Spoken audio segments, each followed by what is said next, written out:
Hello everybody, welcome back to another video. We are back for some more F124 track guides, and we are here for track guide number 2, and we're kind of just following in the calendar order from the 2024 season. So here we are for a track guide around the Jeddah Corniche circuit, probably one of the most difficult tracks in my opinion when it comes to myself, but I'm going to try to give y'all the best where you can find time, where you can improve time, and hope you guys enjoy this video. Still new to this track guide stuff, so if you guys want to see more, please let me know. I want to help you guys out as much as I can, and I hope this goes well. So we'll get right into a slowdown lap before we show the main lap. So let's get started here.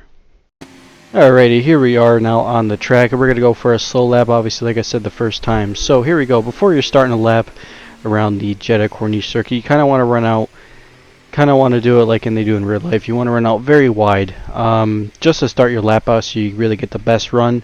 And you're going to want to aggressively turn in to the point where you cut the best you can out of that curb, so then you're able to floor it on the exit. So here we go, going up the gears, up into 6th, 7th, and 8th. And when you first start the lap, you sort of want to use up all this white line. Now in real life this would be considered track limits, but in the game that doesn't register track limits, so you want to get really arguably as close as you can to that white line when you start the lap, because you're going to cut the track the best when it comes to a qualifying lap. So coming down the main straight now, when it comes to a race scenario, there's all sorts of lines you can run on the main straight. I would recommend kind of running where we are right now, but when you're taking a quality lap, you want to keep on going, and you want to slowly just straighten the car position all the way out to the right side of the track.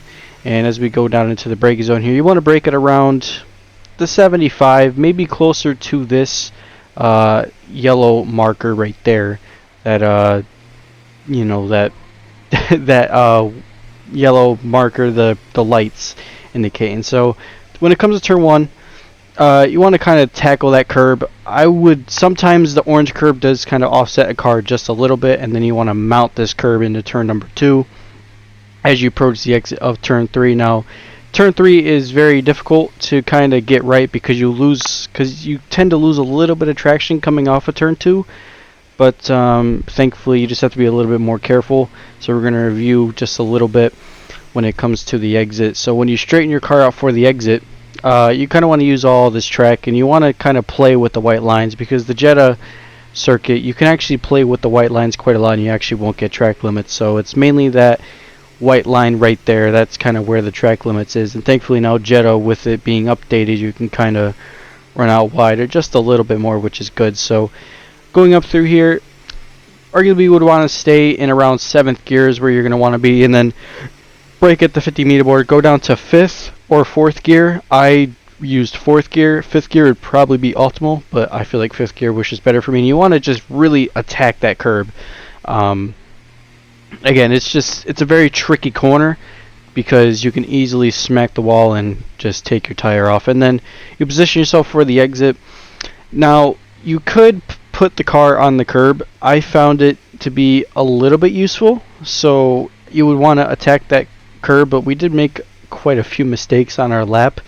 But use all that curb up, and then you want to flow the car right through this fast section of the track, and you want to really maximize the potential, and you want to make sure you can cut these apexes just enough so when you're able to, you can gain the most time. Now right here, you kind of want to stay off the curb, but you also want to attack it.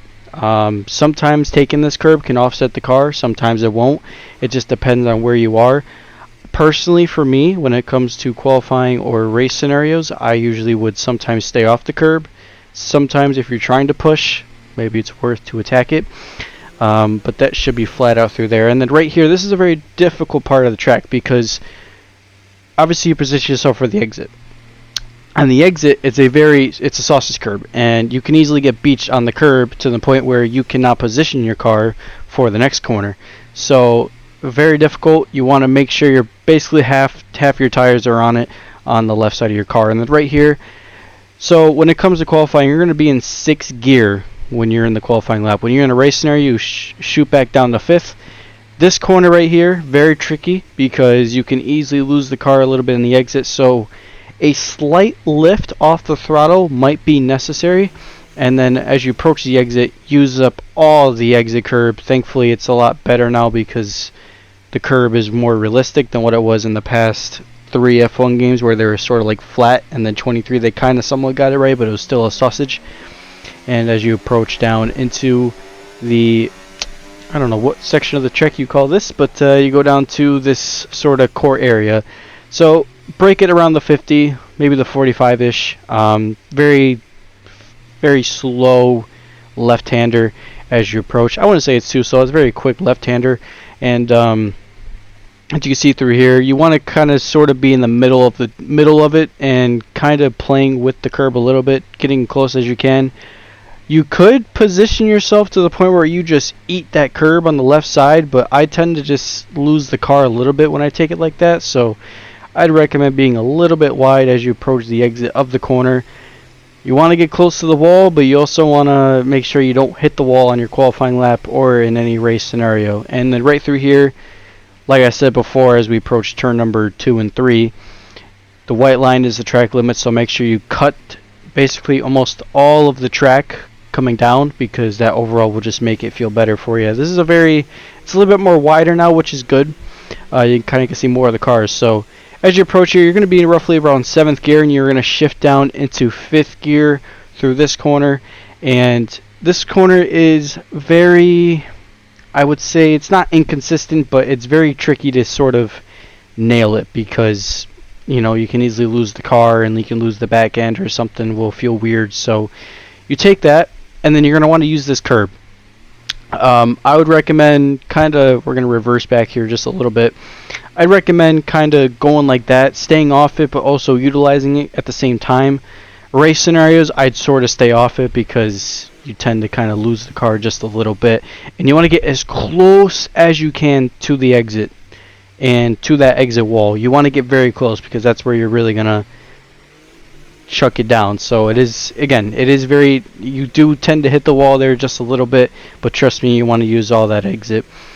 And now coming down into one of the opportunities where I'd recommend in a race scenario just to not overtake through here, because it's a little bit sketchy. But DRS line, like I said before, cut the track quite a lot because you're really going to need it.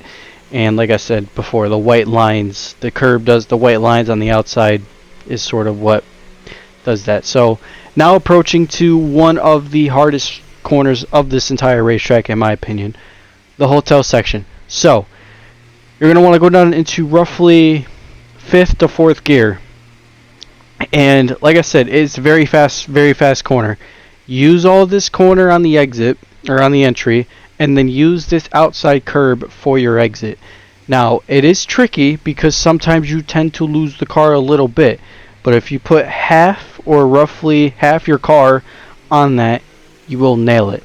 And now through this part of the track, going past the lakeside and past, I believe, the Black Sea, if I'm not mistaken, cut the track, use all the inside, because that's where you're going to gain most of your lap time. As you approach down into, stay right here to roughly around the left side when it comes to a quali lap to race scenario. Race scenario, you want to go just a little bit out. Honestly, it doesn't really matter. There's a lot of lines you can run here in Jeddah and get away with. But as we approach now down into the turn 26, the penultimate corner of this track, and a track in this corner too, it's a little bit tricky because obviously we know the infamous Max Verstappen incident, but you go down into roughly around 4th gear. You could take this in 5th. I just did 4th gear in my opinion. You want to use that, and then you want to position your car perfect for the exit.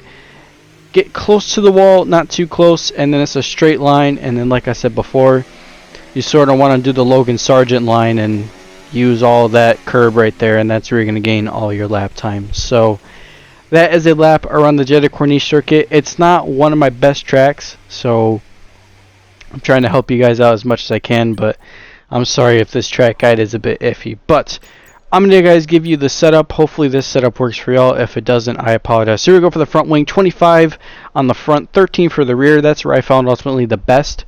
That's just where I was able to gain the most time on my laps. So it is very between medium downforce and all that. So yeah.